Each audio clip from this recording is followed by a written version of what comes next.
కిష్కింధకాండలో ఆయన ప్రవేశం.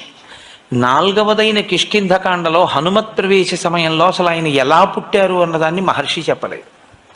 అకస్మాత్తుగా హనుమ ఆ భయపడిపోతున్నటువంటి సుగ్రీవుణ్ణి నువ్విలా భయపడకూడదు అన్న దగ్గర ప్రారంభం హనుమ పాత్ర ప్రవేశం. ఎవరి హనుమ, ఎక్కడి నుంచి వచ్చారు, మధ్యలో ఒకసారి సంక్షిప్త పరిచయం మాత్రమే చేస్తారు. కానీ అసలు హనుమ యొక్క అవతార విశేషాన్నంతటినీ కూడా శ్రీరామాయణం ఉత్తరకాండలో చెప్పారు. అందులో అంజనాదేవి వాయుదేవుణ్ణి తన గర్భమునందు ధరించింది, అనగా వాయువు యొక్క తేజస్సుని ధరించి ఆమె గర్భవతి అయింది. కారణజన్ముడైనటువంటి ఒక మహాపురుషుడు జన్మించాలి. ఆమె పర్వత గుహలో ఉంది ఆ సమయంలో, అరణ్యంలో. ఆమెకి శాలిశూక నిభాభాసం ప్రసూతేమంతదాంగన ఫలాన్యాహర్తుకామావై నిష్క్రాంత గహనే వనే అన్నారు మహర్షి. ఆమె శాలిశూక నిభాభాసం, హనుమ యొక్క రంగు గురించి లోకంలో రకరకాల అపోహలు. ఆయనకి తీసుకెళ్లి నీలం రంగు వేసేస్తుంటారు. అసలు ఆయన రంగు అది కాదు.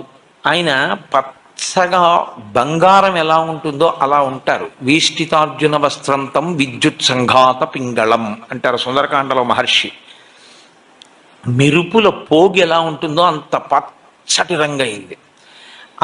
శాలిశూక నిభాభాసం అంటే ఒక ధాన్యపు గింజని తీసుకుని పట్టుకుంటే దాని మొన ఎలా ఉంటుందో అంత పచ్చగా మిరిసిపోతున్నటువంటి హనుమ ఆ అంజనాదేవి యొక్క గర్భము నుండి బయటికి వచ్చారు.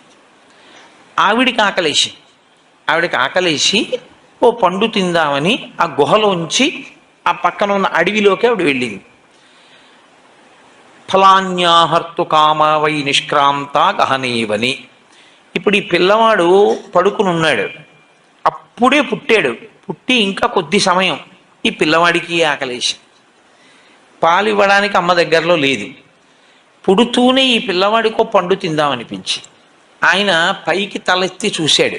బాలసూర్యుడు కనబడ్డాడు. అంటే తెల్లవారుజాము సమయంలో సూర్యోదయ సమయమునందు స్వామి హనుమ జన్మించారు. ఆ బాలసూర్యుణ్ణి చూసి ఇదేదో ఎర్రటి పండు అనుకున్నారు. అనుకుని వెంటనే బాలార్కాభిముఖో బాలో బాలార్క ఇవమూర్తివాన్ అన్నారంతే మహర్షి. బాలసూర్యుణ్ణి చూసి తినే పండనుకుని ఈయన కూడా బయలుదేరి సూర్యపథం వైపుకి వెళ్ళిపోయారు. ఇప్పుడు వాళ్ళిద్దరూ ఒకరికొకరు ఎదురుగా ఎలా ఉన్నారు? మహర్షి అన్నారు బాలార్కాభిముఖో బాలో